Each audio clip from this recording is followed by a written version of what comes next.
Okay, third time of trying this. I keep forgetting the tips.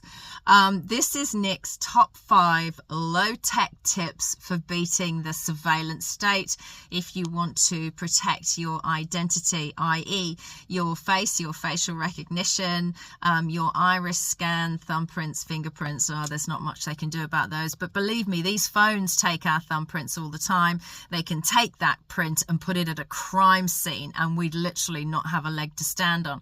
But here are some low-tech tips to protect yourself, because a lot of the stores in Australia that are wholly or in part owned by BlackRock, Vanguard and State Street have taken the decision upon themselves to erect a surveillance state while you're busy picking which bananas to buy, and they simply didn't ask for permission. So here is how you decline permission.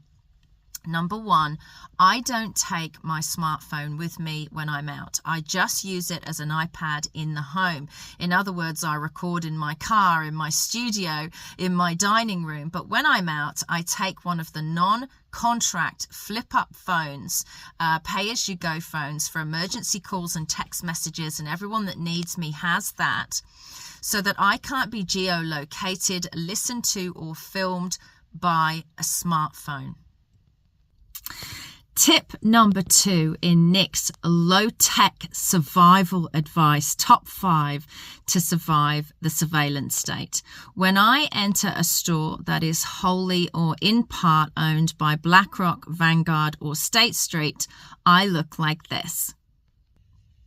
I don't care if it's raining, snowing, gales and black clouds outside. I wear my sunglasses in stores that I know have installed not only facial recognition software, but also iris scan software. There's nothing they can say to you.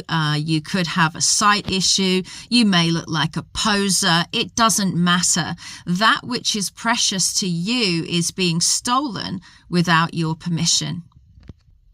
So when you're inside these wholly or in part owned by BlackRock and Vanguard or State Street stores, this is how I deal with the facial recognition part of the surveillance state that they've built in store. Let's imagine that this steering wheel is the iPad that is used when you're in the store and you're scanning your items. You will press for use card, use cash, and maybe use your store card. I would advise you don't use those anymore. They're profiling you.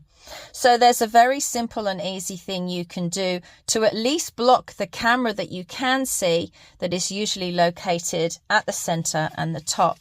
I take in with me a piece of cardboard and I place it over the camera before I step in front of the scanner and start scanning. If staff ask you if they can remove it, you can say no, I decline permissions for you to film my face. There's absolutely nothing they can do about it. All right, 3 underway, going well. Okay, tip number 4. And this is also when you're driving and you pull up at any traffic light junction in Australia that is now absolutely covered in the surveillance state. You may have noticed in recent years that all new vehicles are starting to look the same. They all look like bubble cars, I refer to them as. Now, I worked for a long time for a very well-known German car manufacturer, and it is literally by design that all new vehicles now have a long scooping windscreen. This was to assist the surveillance state filming inside your vehicle without your permission. Without your permission. So there's a very simple, low-tech way to protect yourself. Of course, they have the legal right to film your registration number, but not your face. I drive like this all the time, but you could just use this tip when you're approaching traffic lights. I don't care if it's sunny, raining or snowing. I drive around, especially when approaching surveillance at traffic lights, with my sun visor down. There is no law to prevent you using your sun visor, even on a cloudy day. They are designed that you can still see to drive, and they protect your facial identity from the surveillance state. And tip number 5, which is really 2 tips in one, it's a bonus tip, is to go to the office supply store and get one of those $2 rolls of colored dots, sticky dots, that we used to put on files when it was humans doing the filing and not AI. When you're not using the camera in your phone, as I'm doing now, I suggest you do as I do and cover that camera that you can see with a little sticky dot. I realize they may be able to access cameras in other parts of the phone, but I like to cover the camera that I can see. And the second part of tip number 5 is that in Victoria, Dan Andrews advised people to get those brackets for their smartphone.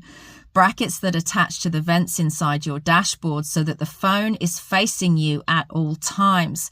This means that they can not only geolocate you via your smartphone, but they can also use facial recognition just to double check it's you that is with that phone.